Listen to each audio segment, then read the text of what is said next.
আসসালামু আলাইকুম ওরহমতুল্লাহি ওবারাকাতুহু। এ পর্বে আমাদের আলোচনা সূরা আল আনকাবুতের 23 থেকে 30 নং আয়াতের দ্বিতীয় পর্ব। আলহামদুলিল্লাহ ওয়াসসালাতু ওয়াসসালাম আলা রাসূলিল্লাহ ওয়া আলা আলিহি ওয়া সাহবিহি আজমাইন, আম্মা বাদ। আউযু বিল্লাহি মিনাশ শাইতানির রাজিম। বিসমিল্লাহির রহমানির রহিম। রব্বিশ ইশরাহ লি সাদরি ওয়া ইয়াসসির লি আমরি ওয়াহলুল উকদাতাম মিন লিসানি ইয়াফকাহু কাওলি। আয়াত 23 এরশাদ হচ্ছে, আল্লাহ বলেন, ওয়াল্লাযীনা কাফারু বিআয়াতিল্লাহ, আর যারা আল্লাহর আয়াতসমূহ ও তার সাক্ষাৎ অস্বীকার করে তারা আমার রহমত থেকে হতাশ হবে এবং উলাইকা লাহুম আযাবুন আলীম, তাদের জন্য রয়েছে যন্ত্রণাদায়ক শাস্তি, আযাব। তো পৃথিবীতে আল্লাহর রহমত ও করুণা সকল সৃষ্টির জন্য ব্যাপক, যার দ্বারা মুমিন, কাফের, মুখলেস, মুনাফিক অর্থাৎ একনিষ্ঠ, নিষ্ঠাহীন, ভালো মন্দ সকল শ্রেণীর মানুষ উপকৃত হয়ে থাকে। মহান আল্লাহ তাআলা সকলকে জীবন উপকরণ ও ধন সম্পদ দিয়ে থাকেন। এটা আল্লাহর দয়ার সেই পরিব্যাপ্তি, যার সম্পর্কে তিনি বলেন, ওয়ারাহমাতি ওয়াসিআত কুল্লা শাইইন, অর্থাৎ আমার দয়া প্রত্যেক বস্তুতে পরিব্যাপ্ত। কিন্তু পরকাল যেহেতু প্রতিদান ও প্রতিফল পাওয়ার জন্য মানুষ দুনিয়াতে যে ফসল বপন করবে সেই ফসল সে আখিরাতে কর্তন করবে। পৃথিবীতে যে যেমন কাজ করবে সেই অনুপাতে তাকে ফল দেওয়া হবে। সেদিন আল্লাহ তাআলা পক্ষপাতহীন ফয়সালা করবেন।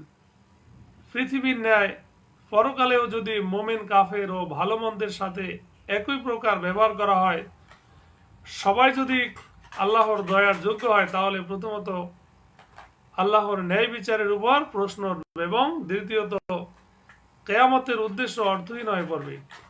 মহান আল্লাহ তাআলা কিয়ামত এই জন্যই অনুষ্ঠিত করবেন যে যারা সৎকর্মশীল তাদেরকে সুখময় স্থান জান্নাত দান করবেন, আর যারা অসৎকর্মশীল তাদেরকে যন্ত্রণাদায়ক স্থান জাহান্নাম দান করবেন। সেই জন্য কিয়ামত দিবসে আল্লাহর রহমত একমাত্র মুমিনদের জন্যই হবে। এখানে উক্ত কথাই বলা হয়েছে যে যারা পরকাল ও পুনর্জীবন অস্বীকার করবে তাদের ভাগ্যে আমার রহমত জুটবে না।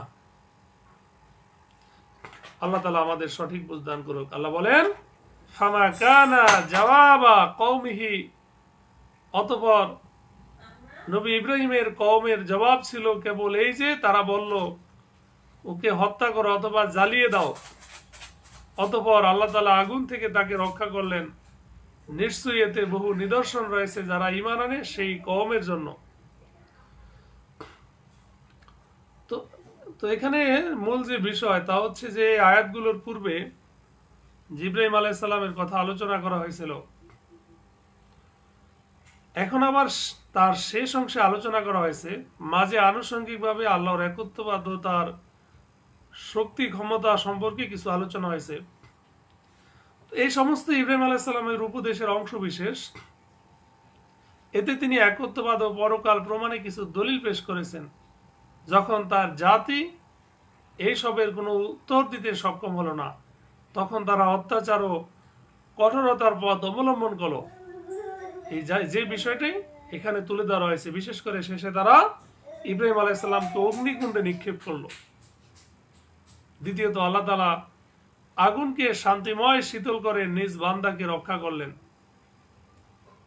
আল্লাহ বলেন, ওয়াকালা ইন্নামা আত্তাখাযতুম মিন দুনিল্লাহি আওসানা, আর নবী ইব্রাহিম বলল, দুনিয়ার জীবনে তোমাদের মধ্যে মিল মহব্বতের জন্যই তো তোমরা আল্লাহ ছাড়া মূর্তিদেরকে গ্রহণ করেছো।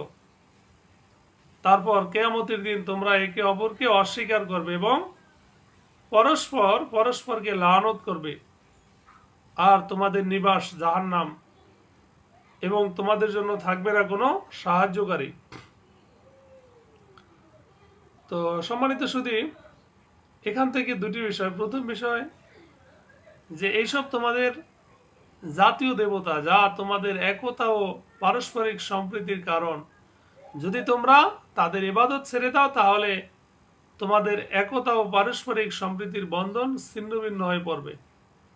দ্বিতীয়ত, কেয়ামত দিবসে তোমরা একে অপরকে অস্বীকার করবে এবং বন্ধুত্ব প্রকাশের পরিবর্তে একে অপরকে অভিশাপ দিতে থাকবে, আর পূজারী পূজিতের নিন্দাবাদ করবে এবং পূজিত পূজারীর সাথে সম্পর্কহীনতার কথা সেদিন ঘোষণা করবে। আয়াত 26। فآمن له لوط وقال إني مهاجر إلى ربي। অতঃপর নবী লূত তার উপর বিশ্বাস স্থাপন করলো, আর আল্লাহ নবী ইব্রাহিম আলাইহিস সালাম বলল, আমি আমার রবের দিকে হিজরত করছি। ইন্নাহু হুয়াল আজিজুল হাকিম, নিশ্চয়ই আমার রব মহাপরাক্রমশালী, প্রজ্ঞাময়। তো সম্মানিত শুধু লূত আলাইহিস সালাম ছিলেন ইব্রাহিম আলাইহিস সালামের যে ভাতিজা, আর ইব্রাহিম আলাইহিস সালাম অর্থাৎ এই মুজিজা দেখে সর্বপ্রথম তিনি মুসলিম হন লূত আলাইহিস সালাম। তিনি এবং তার পত্নী সারা, যিনি চাচাতো বোন ও মুসলিম ছিলেন। দেশ ত্যাগের সময় তারা ইব্রাহিম আলাইহিস সালামের সঙ্গী হন।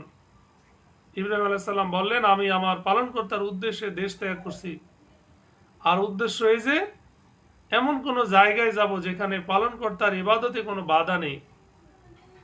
আল্লাহু আকবার। তাহলে এখান থেকে দুটো বিষয়। প্রথম বিষয় যে লূত আলাইহিস সালাম ইব্রাহিম আলাইহিস সালামের ভাতিজা ছিলেন, তিনি ইব্রাহিম আলাইহিস সালামের প্রতি প্রথম ঈমান আনেন, তাকেও নবী করা হয় সাদুম এলাকায়। দ্বিতীয়ত, এই কথা ইব্রাহিম আলাইহিস সালাম বলেছিলেন, অর্থাৎ যে যখন ইব্রাহিম আলাইহিস সালাম ও তার প্রতি ঈমান আনয়নকারী লূত আলাইহিস সালাম এর জন্য নিজ এলাকা অর্থাৎ হারান যাওয়ার পথে কুফার একটি জনপদ কুশায় আল্লাহর ইবাদত করা কঠিন হয়ে পড়ল, তখন সেখান থেকে হিজরত করে শাম দেশে চলে গেলেন। তৃতীয় ব্যক্তি তার স্ত্রী সারা তার সঙ্গে ছিলেন। আয়াত 27। ওয়াহাবনা লাহু ইসহাক ওয়া ইয়াকুব। আল্লাহ বলেন, আর আমি তাকে অর্থাৎ নবী ইব্রাহিমকে দান করলাম দুই পুত্র, ইসহাক ও ইসমাইল। কিন্তু এখানে যে বংশটা আনা হলো যে তাকে দান করলাম ইসহাক ও ইয়াকুব, কারণ ইব্রাহিম আলাইহিস সালামের এক পুত্রের নাম ইসহাক, ইসহাক আলাইহিস সালামের পুত্র ছিল নবী ইয়াকুব আলাইহিস সালাম, এবং তার বংশে নবুয়ত ও কিতাব দিলাম, অর্থাৎ ইয়াকুব আলাইহিস সালামের পুত্র ছিল ইউসুফ আলাইহিস সালাম, আর দুনিয়াতে তাকে তার প্রতিদান দিলাম, এবং নিশ্চয়ই সে আখিরাতে সৎকর্মশীলদের অন্তর্ভুক্ত হবে। তো এখানে মূল বিষয় হচ্ছে, প্রথম বিষয়টি হচ্ছে যে ইসহাক আলাইহিস সালামের ওরসে ইয়াকুব আলাইহিস সালামের জন্ম হয়। ইয়াকুব আলাইহিস সালামের অপর নাম ছিল ইসরাইল, যার ওরসে বানি ইসরাইল বংশের সূত্রপাত হয়, এবং তাদের মধ্যেই সমস্ত নবী আগমন করেন ও আসমানি কিতাব অবতীর্ণ হয়।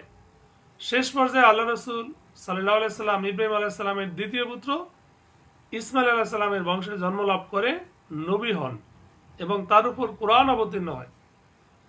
সেকেন্ড বিষয় হচ্ছে যে এখানে পুরস্কার বা প্রতিদান বলতে পৃথিবীর রিজিক এবং সুনাম ও সুখ্যাতি, অর্থাৎ পৃথিবীর সকল ধর্মের লোক, খ্রিস্টান, ইহুদি, এমনকি পৌত্তলিকরাও ইব্রাহিম আলাইহিস সালামকে সম্মান ও শ্রদ্ধাভাজন গণ্য করে থাকে, আর মুসলিমরা তো ইব্রাহিম আলাইহিস সালামের ধর্মদর্শের অনুসারী। তৃতীয় বিষয় হচ্ছে যে পরকালেও তিনি সুউচ্চ মর্যাদার অধিকারী এবং সৎ লোকদের দলভুক্ত হবেন। আয়াত 28। ওয়ালুতান ইয ক্বালা লিকওমিহি, আর স্মরণ করুন লূতের কথা যখন সে তার কওমের লোকদেরকে বলেছিল, নিশ্চয়ই তোমরা এমন অশ্লীল কাজ করো যা সৃষ্টিগুলির কেউ তোমাদের আগে করেনি। অর্থাৎ এখানে অশ্লীল কর্ম বলতে সমকামিতা, অর্থাৎ পুরুষে পুরুষে যৌন মিলনকে বোঝানো হয়েছে।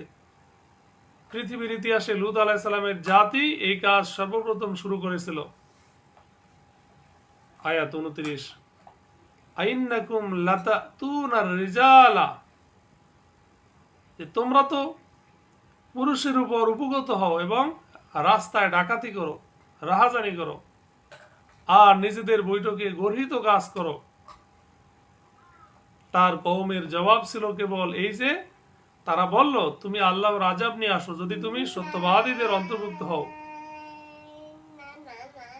প্রথম বিষয় হচ্ছে যে তোমাদের ইন্দ্রিয় পরায়ণতা এমন সীমায় পৌঁছে গেছে যে তার জন্য প্রাকৃতিক নিয়ম অর্থাৎ যৌন ক্ষুধা নিবারণের স্বাভাবিক পদ্ধতি স্ত্রী মিলন তোমাদের জন্য যথেষ্ট নয়, বরং তা চরিতার্থ করার জন্য তোমরা এক অপ্রাকৃতিক রাস্তা বেছে নিয়েছ। মহান আল্লাহ তাআলা মানুষের যৌন বাসনা পূর্ণ করার জন্য প্রাকৃতিক রূপে স্ত্রী মিলনের ব্যবস্থা করেছেন। তা বাদ দিয়ে উক্ত কাজের জন্য পুরুষদের পায়খানা দ্বার ব্যবহার করা অপ্রাকৃতিক ও অস্বাভাবিক অভ্যাস। এটা ছিল লূত আলাইহিস সালামের কওমের। দ্বিতীয়, যে তোমরা আসা যাওয়া করো যাত্রীদের অর্থাৎ নবাগত মুসাফির ও পথচারীদেরকে ধরে ধরে জোরপূর্বক তাদের সাথে অশ্লীল কর্ম করছো, যার কারণে মানুষের রাস্তা চলা কঠিন হয়ে পড়েছে ও স্বগৃহে অবস্থান করাকে নিরাপদ মনে করেছে। তার মানে হচ্ছে যে তোমরা পথিকদের সম্পদ লুটে নাও, তাদেরকে হত্যা করো বা তাদের উপর পাথর নিক্ষেপ করো। আল্লাহ তাআলা আমাদের হেফাজত করুক। তৃতীয় বিষয় হচ্ছে এই ঘৃণ্য কাজ কি ছিল, এই ব্যাপারে মতামত রয়েছে। যেমন যে পথিককে পাথর ছুঁড়ে মারা, অপরিচিত মুসাফিরদের সাথে ঠাট্টা বিদ্রুপ করা, ভরা মজলিসে সশব্দে বাদকর্ম করা, একে অপরের সামনে সমকামিতায় লিপ্ত হওয়া, শতরঞ্জ জাতীয় খেলা, পায়রা উড়িয়ে খেলা, মেহেদি দিয়ে পুরুষের হাতের আঙ্গুল রঙানো প্রভৃতি, এগুলো ছিল লূত আলাইহিস সালামের কওমের বদ অভ্যাস। চতুর্থ বিষয়, লূত আলাইহিস সালাম যখন তাদেরকে ওই সকল অন্যায় করতে নিষেধ করলেন, তখন তারা জবাবে বললেন যে তুমি সত্যবাদী হলে আযাব নিয়ে আসো। আয়াত 30, ক্বালা রাব্বি উনসুরনি আলাল কওমিল মুফসিদিন। সে বলল, হে আমার রব, আমাকে সাহায্য করুন ফাসাদ সৃষ্টিকারী কওমের বিরুদ্ধে। অর্থাৎ যখন লূত আলাইহিস সালাম নিজ জাতির সংস্কার হতে সম্পূর্ণ নিরাশ হয়ে গেলেন, তখন মহান আল্লাহর সাহায্য প্রার্থনা করলেন।